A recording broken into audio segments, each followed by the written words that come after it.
felicidad. La gente del común y corriente, la gente normalmente en la sociedad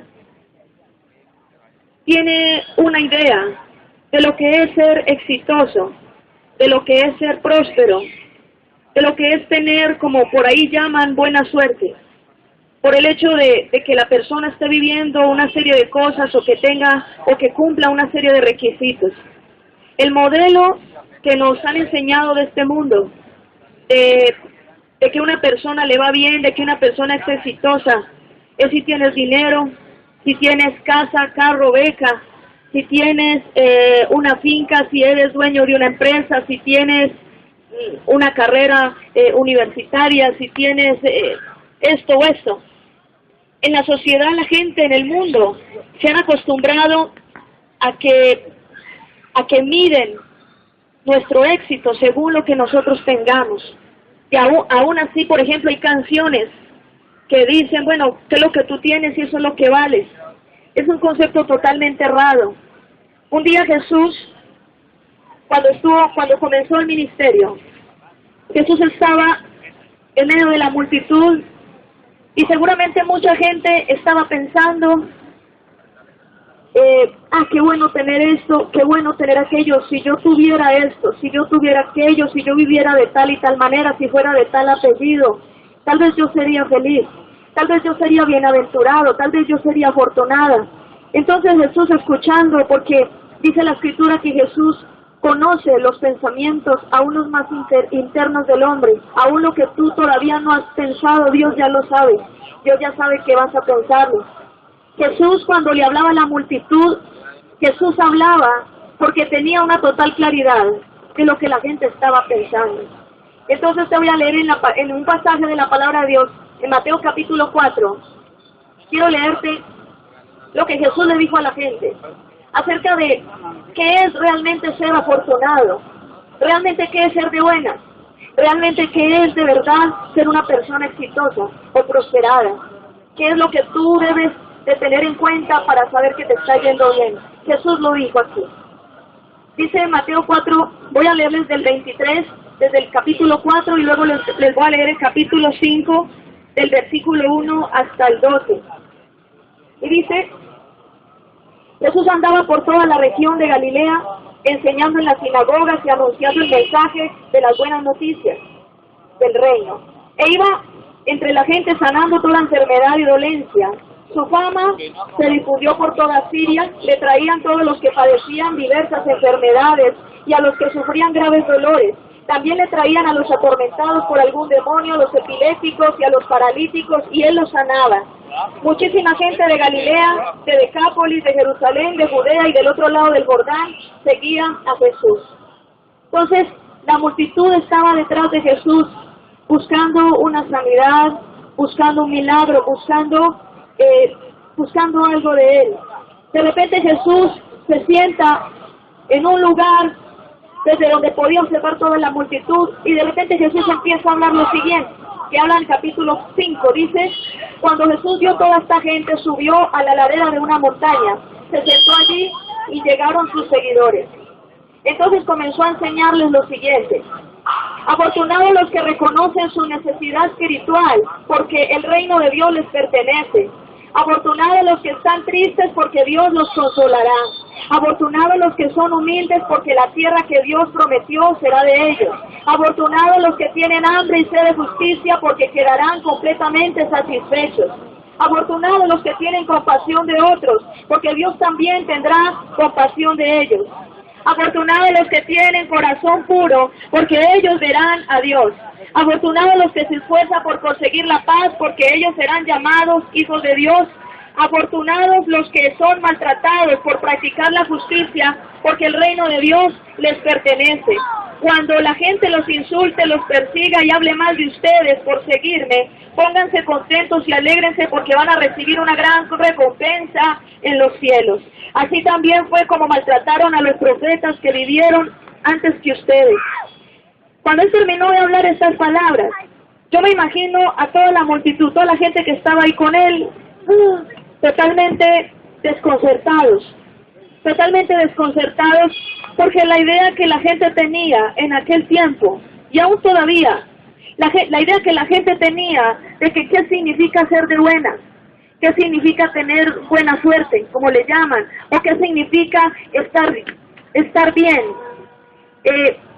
para Dios es otra manera. O sea, la manera para Dios ver a una persona feliz, o la manera en que Dios sabe que una persona puede ser feliz, es muy diferente a la manera como nos enseña el mundo. A ti el mundo te enseña que tú no eres feliz si no tienes dinero. A ti el mundo te enseña que no te sientes realizado si no tienes el carro tal, o si no eres propietario de una casa. A ti el mundo te enseña que tú no eres feliz o que no eres de buenas si no estás lleno de amigos. Y así el mundo trata de moldearnos, el mundo trata como de mostrarnos a nosotros un modelo de felicidad basado en la vanidad del mundo. La palabra del Señor dice en Eclesiastés: vanidad de vanidades, todo es vanidad. Vanidad no se refiere solamente a la tendencia de una mujer mirarse en el espejo y maquillarse. La vanidad se refiere también a la corta duración que tiene la vida. La vanidad es todo lo pasajero, como lo es la belleza de una mujer, como lo es la juventud de un muchacho. Todo eso es vanidad. Quiere decir vanidad que es de corta duración y que pronto pasa. La juventud se va rápidamente. La belleza también termina rápidamente. No ha habido una persona que haya sido capaz de sostenerse hermoso o bello a lo largo de la eternidad, por los siglos de los siglos. El único es Jesucristo. Pero no hay ninguna persona que pueda decir que tiene en sus manos el elixir de la eterna juventud o la fórmula de la eterna felicidad. Eso es totalmente falso. El mundo, el consumismo, los programas de televisión, los grandes conferencistas sobre las claves del éxito y la prosperidad para la gente ofrecen fórmulas. Sin embargo, hasta ellos mismos terminan enfermos, postrados en una cama, o arruinados, o en la cárcel, o en una vida paupérrima. Muchos de ellos terminan suicidándose después de que habían sido grandes conferencistas. Solo hay una persona que puede enseñarte el camino a la verdadera felicidad. Y solamente hay alguien que sabe lo que es verdaderamente lo que necesitas como ser humano, y es Jesucristo. Él se puso en la cima de una montaña y le decía a la gente: bienaventurado es el que tenga esto, el que viva esto, el que soporte esto, el que pase por esto. Dios habla de bienaventurado. La palabra bienaventurado, la palabra afortunado, quiere decir aquel que tiene todo para ser feliz y que no le hace falta nada. Eso quiere decir afortunado. Es una persona afortunada. Entonces, comenzando acá a analizar, dice la primera parte: afortunados los que reconocen su necesidad espiritual. ¿Sabe qué quiere decir reconocer su necesidad espiritual? Aquella persona que sabe que necesita de Dios. Aquella persona que dice: yo no puedo tomar decisiones por mí mismo. Yo no puedo seguir adelante si no es de la mano de Dios, y que reconocen su necesidad de Dios. Aquellas personas que toman la decisión de confiar plenamente en Dios, no en lo que tengan en el bolsillo. Que si tú tienes 5,000, entonces tu confianza es de 5,000. Si tienes un billete de 50,000, tu confianza es de 50,000 pesos. Si no tienes nada, entonces estás mal, te sientes derrotado, te sientes que ya no vales nada, que la vida no vale nada si no hay plata, que la vida no vale nada si no hay esto o aquello.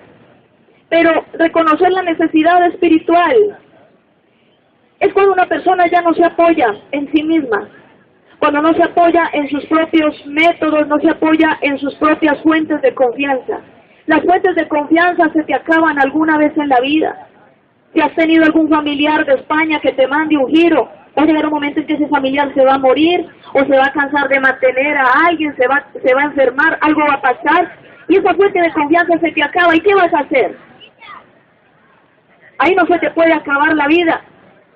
Cuando te despiden de un trabajo, he encontrado personas que han intentado suicidarse porque los despiden de una empresa donde han trabajado 30 años, donde han trabajado casi toda su vida. y que en un proceso de despido masivo para no darles pensión o no sé qué, los sacan a todos a la calle y se acabó la vida por eso. Las fuentes de confianza que tú tienes, debes dejarlas y comenzar a prenderte de la mano de Dios.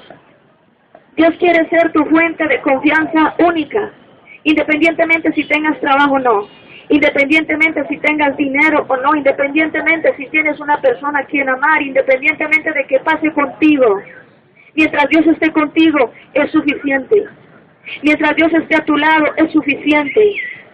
Porque si Dios está contigo, lo tienes todo y no necesitas nada.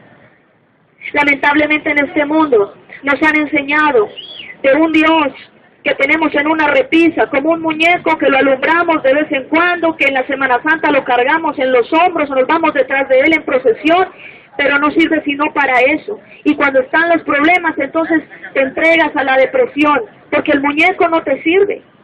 Y a nadie le sirve, y si lees el Salmo 115 y el Salmo 97, y si lees muchos pasajes de la Biblia, te das cuenta que el muñeco no te sirve para nada.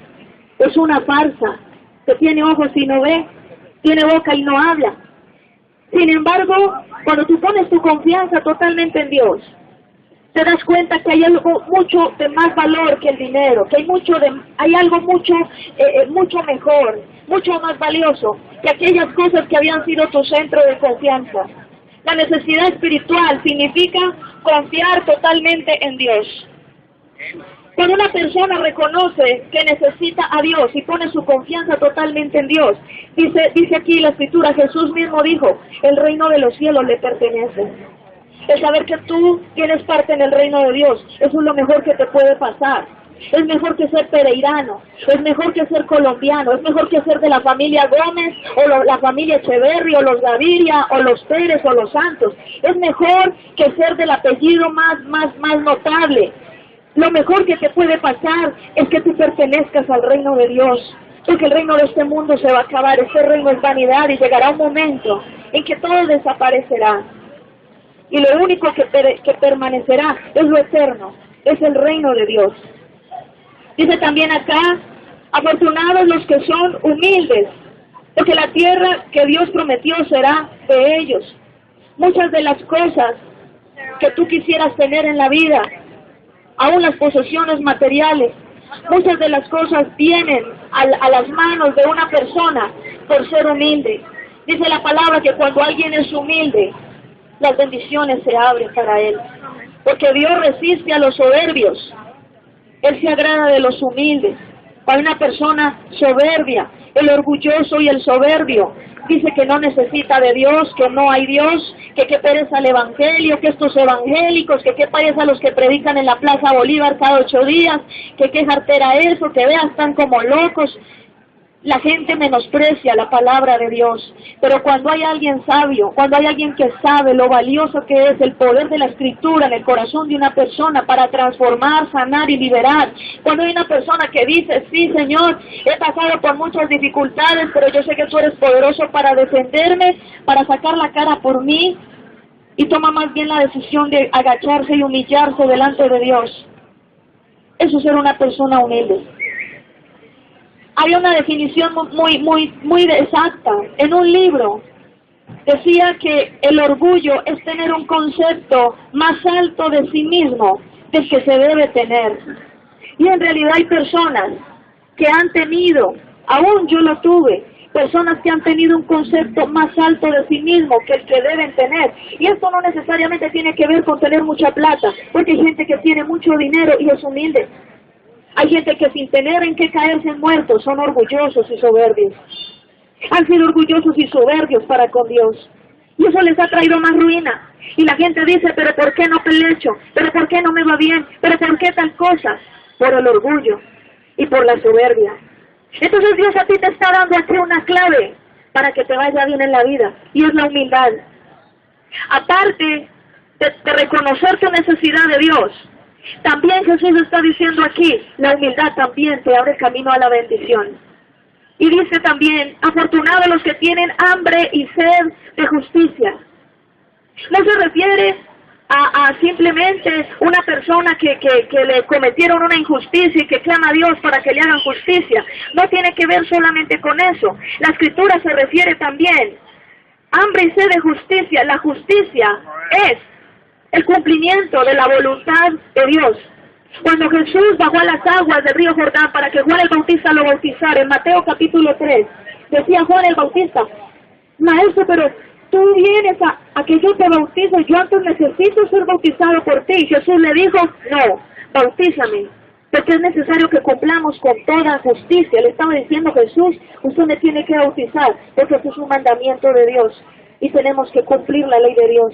Cuando hay una persona interesada en cumplir la voluntad de Dios, hay una persona que está deseosa de cumplir los mandatos de Dios y obedecerle, de hacer que la palabra se cumpla en su vida, eso es tener hambre y sed de justicia. Y miren lo que dice Dios: aquellas personas que están interesadas en hacer la voluntad de Dios, en que se cumpla la justicia de Dios, miren lo que les dice: porque quedarán completamente satisfechos por Dios.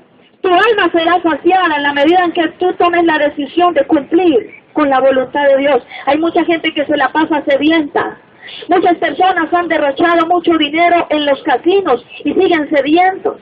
Hay muchas personas que van y se meten el cacho de marihuana, se meten el bazuco, hacen esto o aquello y siguen sedientos. La gente del cigarrillo fuma y se sienten sedientos. Se toman todo el licor y llenan la mesa de botellas, se siguen sintiendo sedientos. Porque esto no es un problema de saciar tu cuerpo. El problema de la saciedad verdadera de la que Jesús te está hablando tiene que ver con tu alma. Y el único que puede saciar tu alma es Jesucristo. Él es el único que puede saciar tu ser. Entonces Él dice: en la medida en que tú, de una manera diligente, tomaras la decisión de obedecer mis mandamientos, de permitir que mi justicia se haga en tu vida, que mi voluntad se pueda establecer en tu corazón, en esa medida tú vas a ser saciado, en esa medida tú vas a ser restaurado, en esa medida tú vas a ser satisfecho. La palabra satisfacción quiere decir de que tú estás pleno y que no te hace falta nada. Esa es una de las causas por las cuales cuando una persona se arrepiente del pecado y empieza, como hablan por ahí, hasta se volvió evangélico. Y entonces ya en la iglesia le prohíben fumar, el pastor lo regaña si se mete su cerveza. No. Cuando una persona se arrepiente y toma la decisión de buscar a Jesús, arrepentirse del corazón, empieza el Señor a saciar su alma. ¿Sabes por qué tú bebes? ¿Por qué necesitas el licor y por qué te da ansiedad para beber? Porque estás vacío, porque no estás satisfecho, estás buscando saciar tu alma. ¿Sabes por qué fumas? ¿Sabes por qué consumes droga? ¿Por qué esto o aquello? Porque necesitas saciar tu alma. Aún muchos que están buscando todavía en este tiempo una mujer con la cual pasar la noche en una residencia, necesitan saciar su alma. No se dan cuenta que es un problema del alma, no es un problema ni del área sexual, ni de las hormonas, no es un problema del hígado, ni del gusto, ni del estómago, es un problema espiritual. Y si tú no entiendes esto como un problema espiritual, jamás vas a lograr el camino verdadero para saciar tu alma. La satisfacción del alma del hombre viene como consecuencia de que la voluntad de Dios se establezca en su corazón. Dios lo único que quiere es que tú le abras la puerta de tu corazón y que dejes que Él te sacie. No hay ninguna persona, no hay ninguna religión. Por eso muchas veces que hemos hablado acá hemos especificado, no hay ninguna religión que pueda saciar tu alma, porque las religiones nunca podrían saciar tu alma. Solo Jesucristo puede saciar tu alma. La persona maravillosa de Jesús, ese que dio su vida en la cruz del Calvario. Cuando antes de yo conocer la Escritura y antes de yo entender muchas cosas de lo que te estoy hablando ahora, mi idea que tenía de Jesús era uno que vivió y que ahí en la cruz y quedó listo y que por los pecados, así bien chévere, pero eso a mí no me hablaba de nada, no me decía nada. Para mí eso era un discurso del cura y punto. Pero cuando yo comencé a entender el poder tan grande que tiene, el conocimiento de esa verdad, de que Jesús murió por ti, de lo que Jesús hizo por ti, de la sangre tan preciosa que Él derramó en la cruz, esa sangre que te puede saciar, más de lo que tú buscas la saciedad en una botella de ron o de aguardiente, la sangre de Cristo te puede saciar realmente. Cuando tú te dejas saciar el corazón de Jesucristo, al otro día no te levantas en guayabado, arrepentido y pelado, como te pasa cuando te emborrachas, o como cuando te pasa cuando pasas una noche con la querida, con la mujer aquella que te quita todo el dinero y te deja sin nada. La saciedad de la que habla la palabra se refiere al cumplimiento de la voluntad de Dios. Y dice también acá, afortunados los que tienen compasión de otros, porque también Dios tendrá compasión por ellos. Entonces Jesús dice, son bienaventurados y afortunados aquellos que toman la decisión de tener compasión de los demás. No se refiere solamente a que tú le des un plato de comida al que tiene hambre, no se refiere solamente a que tú le des una ropa al que no tiene que vestir. ¿Sabes también a qué se refiere esto? Tener compasión de los demás significa perdonar. Cuando tú perdonas a aquellas personas que te ofendieron, cuando tú perdonas, cuando tú tomas la decisión de liberar a esa persona, los pecados que tú tienes para perdonarle a otro que hizo contra ti son mucho más pequeños que lo que tú le hiciste a Dios. Y por eso en Marcos capítulo 6, versículos 14 y 15 dice que si no perdonamos a los hombres sus ofensas, tampoco nuestro Padre perdonará nuestras ofensas. ¿Por qué? Porque tiene Dios más que perdonarte a ti, que tú en perdonar a esa persona que te hizo daño. Y tú te pones a pensar y dices, no, mi suegra me tiene que pagar por todo lo que me hizo. No, esa mujer que me abandonó me tiene que pagar. Tal persona, ese amigo mío, me tiene que pagar hasta el último centavo. Y yo lo he de ver, yo no sé cómo. ¿Sabe qué dice Dios? Pues con la misma vara que mides, tú serás medido. Eso es la compasión. Entonces mire que no se refiere a religiones, porque hay mucha gente que puede meterse un escapulario y los 1000 Jesuses y hacer miles de cosas. El agua bendita puede llenar el agua bendita, hasta se puede inundar en agua bendita, pero si no perdona, no puede entrar en el reino de Dios. Eso es tener compasión, el dar sin esperar nada a cambio, el perdón a los enemigos y al ayudar a los que son ultrajados. Todo eso tiene que ver con la compasión. Afortunados los de corazón puro. Mira, esta parte es tan linda. Mira lo que yo estoy leyendo. Lo que yo estoy leyendo es lo que Jesús dice. Ustedes son afortunados si esto y esto y esto y esto. Entonces póngale pues cuidado. Primero, estábamos hablando, afortunados los que reconocen su necesidad de Dios y ponen a Dios como su única fuente de confianza, ¿sí o no? Lo segundo, afortunados los humildes de corazón y los que toman la decisión de bajar la cabeza y rendirse ante Dios. Afortunados a los que les gusta cumplir los mandamientos de Dios, obedecer al Señor. Afortunados los que están dispuestos a perdonar y hacerle el bien a las personas, reconociendo que mucho más Dios nos perdonó que lo que nosotros tenemos que perdonar a los demás, ¿verdad? Y otra parte dice, afortunados los de limpio corazón, porque ellos verán a Dios. Cuando habla aquí de limpio corazón, se refiere a aquellas personas que han tomado la decisión de apartarse del pecado. Proverbios 28:13 dice, el que oculta sus pecados no prosperará, mas el que los confiesa y se aparta de ellos alcanzará misericordia. Hay una diferencia muy grande entre arrepentimiento y remordimiento. El remordimiento es la tristeza que le da a la gente. Uy, sí, yo pequé contra Dios, y lloran, moquean, y Señor, yo te fallé, pero no se arrepienten, no se apartan de pecado. El arrepentimiento es diferente, porque el arrepentimiento implica cambio de la manera de pensar. El arrepentimiento implica actuar. Como dice Proverbios 28:13, el que los confiesa pero se aparta de ellos, alcanzará misericordia. Judas, cuando traicionó a Jesús, dice la Escritura que Judas lloró amargamente y se suicidó. Él no se arrepintió, él no fue salvo, porque no se arrepintió. Si Judas se hubiera arrepentido, si Judas le hubiera pedido perdón al Señor Jesucristo, él lo hubiera perdonado. con toda certeza. Y Judas hubiera sido uno de los que hubiese escrito muchas cartas a las iglesias y hubiese estado aquí en memoria todo lo que Judas pudo haber testificado después. Porque Judas nunca se convirtió al evangelio. Judas era un religioso de los que hoy en día hay, que andan en una procesión o que siguen una religión X o Y, pero nunca se arrepienten de pecado y nunca cambian su manera de pensar. Hoy en día hay muchos Judas. Hoy en día hay muchas personas que aparentemente andan detrás del maestro, pero no andan con él. Judas andaba con Jesús, sin embargo, no lo seguía. No lo seguía. El arrepentimiento verdadero va mucho más allá. Arrepentirse es cambiar la manera de pensar, apartarse de pecado. Entonces Jesús dice, los de puro corazón verán a Dios. Yo le digo una experiencia. Yo empecé a entender más la Biblia. Yo empecé a entender muchas cosas más del reino de Dios.